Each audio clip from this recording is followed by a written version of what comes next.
it's Isabel, A Curious Tale. Thanks for joining me today.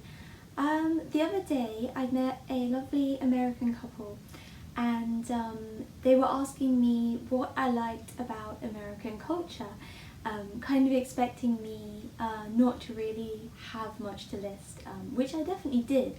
And the first thing that came to mind just on the spot was David Lynch, the director, creative, whose work I'm a big fan of. And that got me thinking. I'm also in my, must be about 30th rewatching of Twin Peaks at the moment, and it reminded me of the pretty famous tweet by David Lynch, which was made on, I believe, June 18th, 2010, when he remarked that that weekend he was going to try and find out if he is connected to the moon.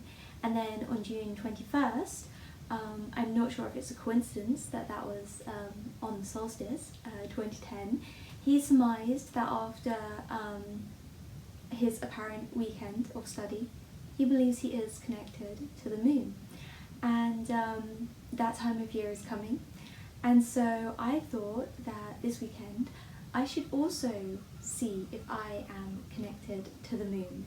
I mean, I already know the answer, but I think it would be better to frame it like I want to investigate my connection to the moon this weekend, because at the moment I'm feeling especially drawn to the energy of the moon, and this has led to firstly me finding this stunning pewter moon, crescent moon pendant on eBay from the 90s, which is something I had been looking for a very long time. So I found that for my jewellery collection, and also I found the second-hand version of the Moon Oracle by Caroline Smith and John Astrop. So this is an oracle deck about the moon, and just arrived today, and I believe it will be integral to this weekend. So I thought this video we could sort of have a look at this oracle together and go along with my exploration of the moon. I'm actually going to be away for a night, so I'm just thinking along with this, what are the few things that I can pack for my initial investigation, shall we say. And I've chosen two tarot decks and another oracle deck that I think will specifically fit with this deck from my initial look through it, because I did look through it just to check that all the cards are there. And then after that we'll see where we go, what I want to read, what I want to look at. And basically the point of this video and this weekend is just to reinvigorate my connection to the moon and get inspired, connect with my new oracle deck, and yeah, just hopefully that will also inspire you. I think sometimes, especially during times of change or uncertainty, it can be easy to think that these parts of our lives should be put on hold while we focus on handling practical situations, and that is certainly the case sometimes. But I think that sometimes by also creating space to make sure we're feeling inspired and connected to things, that will actually put you in a better mental state to address the things you need to address, and make sure that you're doing so from a place of confidence and not fear. That's the goal. So yeah, we're gonna have a look at this deck, which to me has a real feeling of nostalgia, which incidentally also got me thinking about nostalgia. I think so many people right now are feeling nostalgic, that sort of 90s, I think, you know, the whimsy goth fashion like aesthetic really pulls from that sort of cozy 90s, witchy, esoteric, sort of but without the internet and without everything that brought. And I think there have been so many positives. I would definitely say that publications nowadays, I think they're often a lot more understanding of different cultures and the context of certain traditions and the histories, and more sensitive, I think, to generalise. And it's definitely true that some prior publications can sometimes be a little bit insensitive or speak as if they're an authority on traditions they actually aren't that connected to. There's certainly that element. And I also think there's the element of wanting to support current creators just so they can keep doing what they're doing and being part of this really vibrant community. But I think we should definitely do that without forgetting like the wealth of publications, decks, books from the past half a century and older that are also available. And I love sort of looking back in time and finding these, well, this says the publication was 2000, so now quarter century old oracle deck, and looking back and seeing what wisdom that has, and then mixing it with decks that are made by current creators and recently published, and seeing what wisdom that can bring in. I think it's really fun and exciting. But I do have that feeling of nostalgia when I see this kind of art, and there is something very comforting and very inspiring about that, that probably plays into the fact that it evokes childhood memories as well. So yeah, I think that's really interesting, and I wonder how that plays into the moon and its connection to the subconscious, the unconscious, and all these ideas or ways of seeing the world we might have in our mind and not even be fully aware of what those are. So I think there's definitely a connection there, which would also be good to explore. So yeah, I just want to get inspired, connect with the moon, and hopefully follow in David Lynch's explorative footsteps. So let's go on a little adventure. Here's a moon pendant to get started on a little journey, and we can see passing some forest, just going on the little trip. And here, staying with some family, I found this vest that I made a long time ago with a illustration of the moon. Now, going to the beach, I was looking for the moon in the sky, but it was quite bright, so even though it was evening, I couldn't find it. But here you can see some lovely visuals of the Scottish beach. The sun was just starting to set because in summer it's light until very late here. I mean, at the solstice it's pretty much doesn't get pitch black all night. So you have these lovely evening walks on the beach, which is what I was doing. You can see the sun just reflecting on the water there. And here I found a cave, which I thought was quite linked to the moon, and just enjoyed pottering about on the rocks and looking inside the rock balls for different treasures and different creatures, and had a lovely time. I think even if you're not in the moon's light, being outside just connects you to the elements anyway. That was a crab and this sort of nondescript bone that I was trying to find out what it could be. And here we just very faintly see the moon. So getting back, I had another look at the oracle deck, and I edged the sides of the deck in this purple colour. So that was one of the ways that I spent my evening. Then, just getting ready for bed, I brought my little travel altar with me. I actually made many years ago a video about how to set up a travel altar, which is on my channel. That was, I think that was sort of during the whole lockdown time when I was making some videos. And to this day, I carry it with me. I just made it from this embroidered bit of fabric. These are some little bits of incense and petition papers in case I need that. Here's a hagstone that the incense actually fits in the hole very well. Then we have clear quartz. I got this crystal in Nepal a long time ago. Rose quartz and an amethyst, or a little piece of amethyst. I got those in Nepal as well. And then here's some moonstone, of course, working with the moon. Moonstone is lovely. And it's one of my favourite stones. I have this little key, just a vintage pendant, one of those things that you sort of had since you were a child and don't really remember where it came from, but I think these things that we've had with us since childhood are always imbued with a sort of special significance. Just put a garnet there and then a small piece of red jasper as well.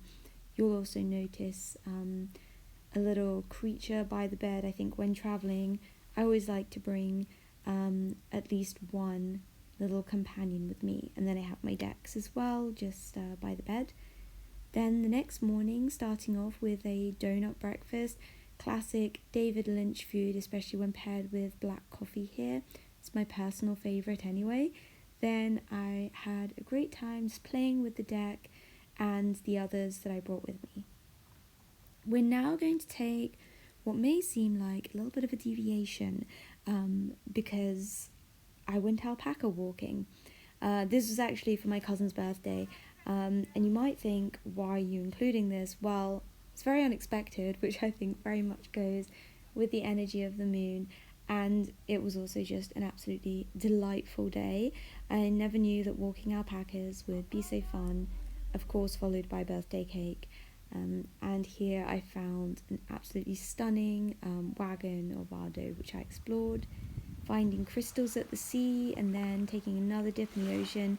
Obviously the ocean being so connected to the moon, I think, even in daylight hours, spending time in the sea connects you to the moon. Then back home, this sort of moon-shaped lalmun, and looking around the house, I was just having fun, enjoying all of the artwork and accoutrements that are related to the moon in the house. These are just a very small selection. This is a painting my granny did of a full moon in the forest, surrounded by some of my artwork.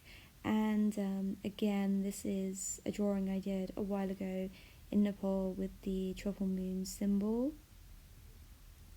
And here again, the moon featuring in one of my artworks. This is how the deck came out, edged with purple.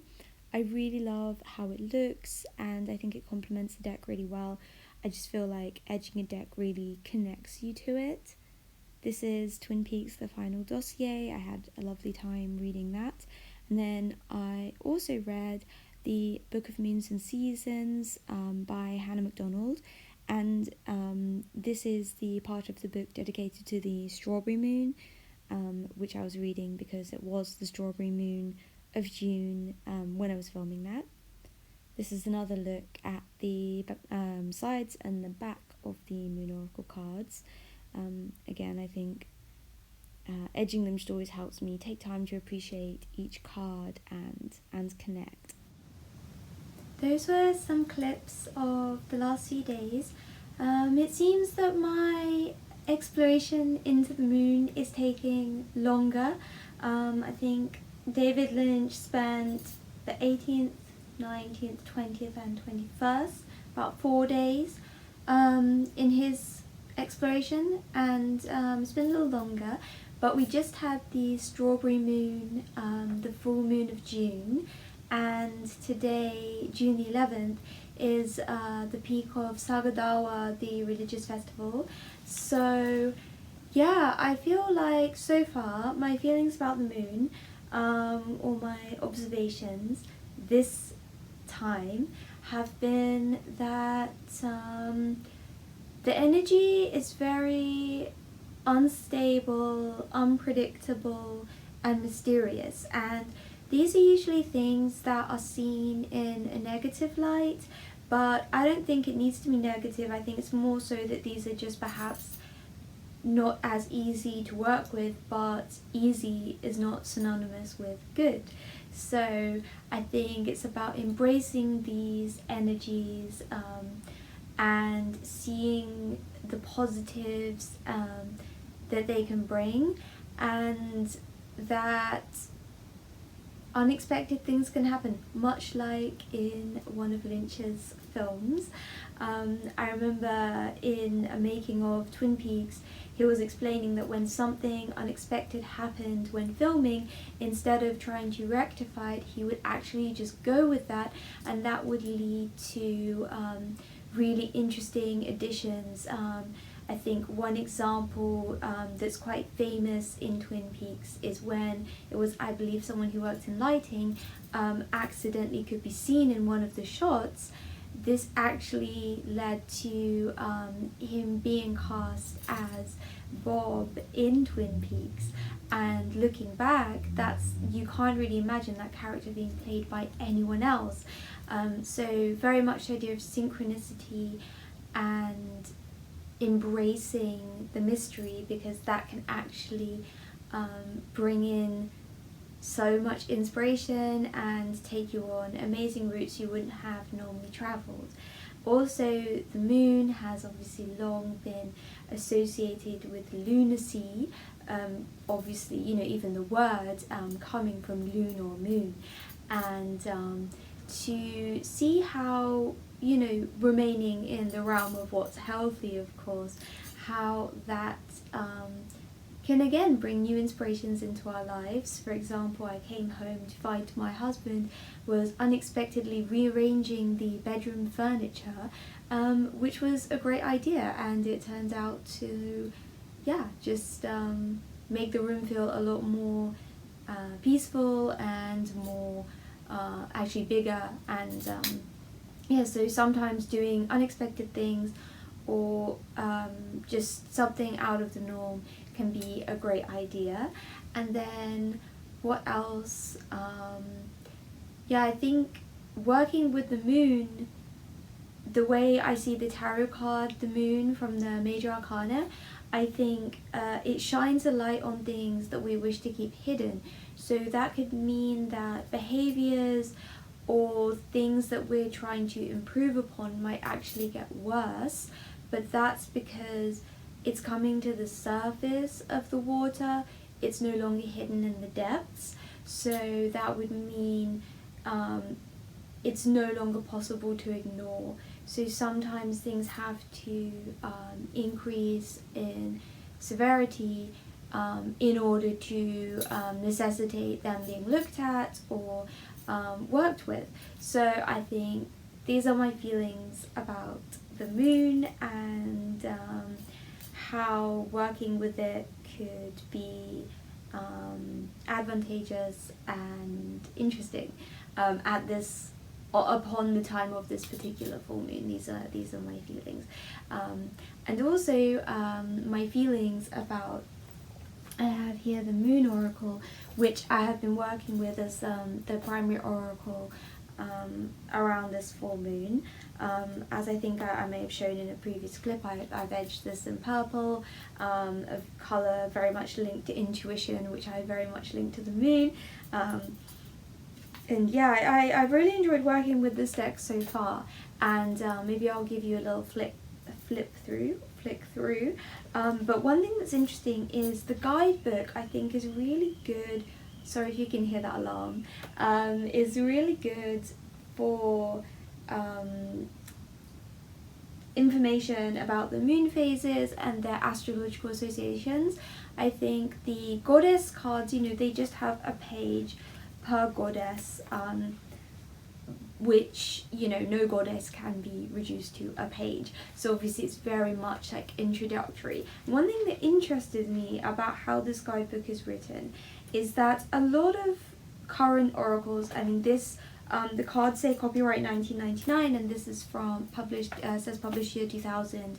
A lot of modern oracles are more focused on sort of the psyche, perhaps more positive leaning, This is more, I would say, like a lot of traditional astrology, or it's not, it's saying, I'll try and find an example, but although, for example, the key phrase for Lilith is take control, which is, you know, much more empowering, when we have Athene, it says the key phrase is too many irons in the fire.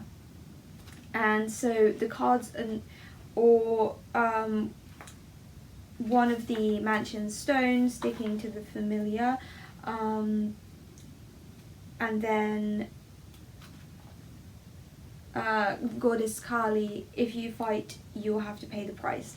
So it's just interesting, the meanings are, I don't know, the way it's written is not so easy to connect with necessarily. To me, it feels a little more detached, but I don't see that necessarily as a bad thing. I think it's a really good starting point. And again, if you have a message that's quite almost confronting, you can ask, like, that opens up the possibility for so many questions that you can ask yourself.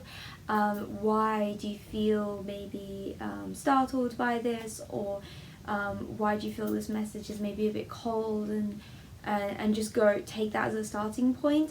And I think I'll definitely continue to work with this book, and I think it has a lot of really great knowledge in it, but I also plan to sort of flesh out my own meanings and associations for the goddess cards and for the mansion cards, and then we also have the moon phases cards, which this book suggests that you can look up the moon phase and then you can find the corresponding card to the moon phase of the day, which you can incorporate into the reading. Or of course you could pick a moon card and then that just from shuffling the deck, and then that would also be able to give you a reading. And I really enjoy the fact that it's sort of 3 decks in one, so that you could use as one deck, or I've been using it as 3 different distinct piles at the moment. But yeah, I definitely plan to sort of create a lot of my own meanings and associations with this deck. That's what I'm feeling so far.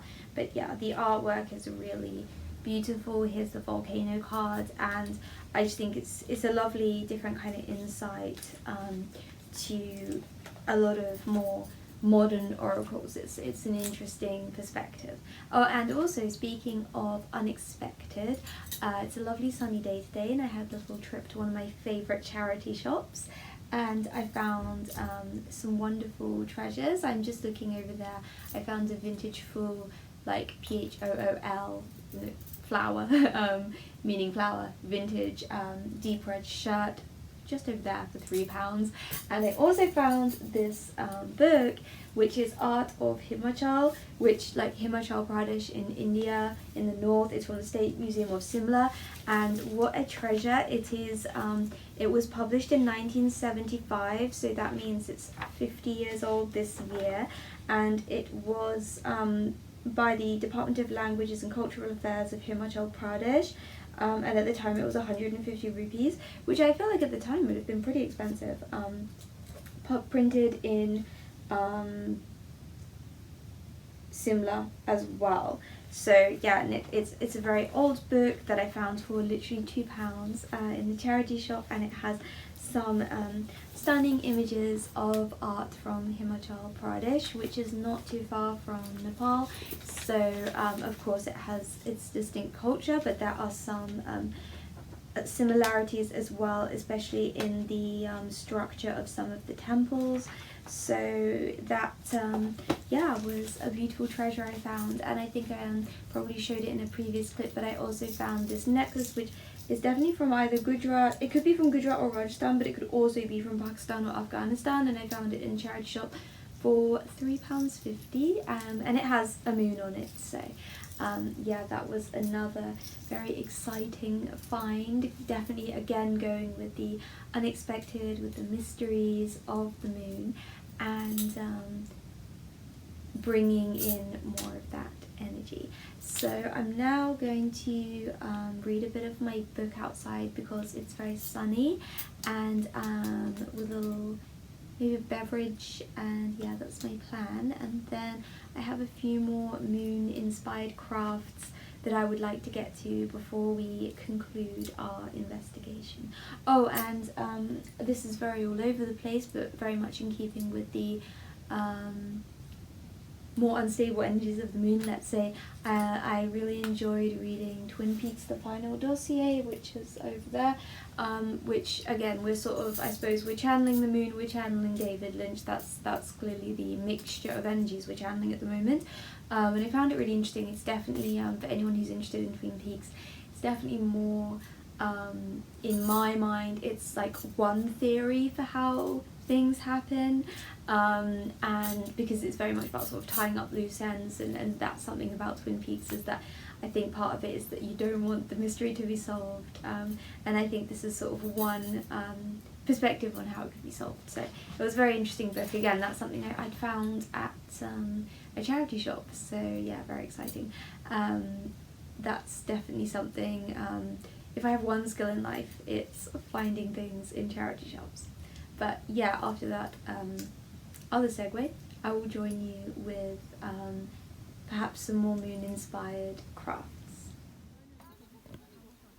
I had a lovely time reading my book by the beach, and then I got back and did a little craft.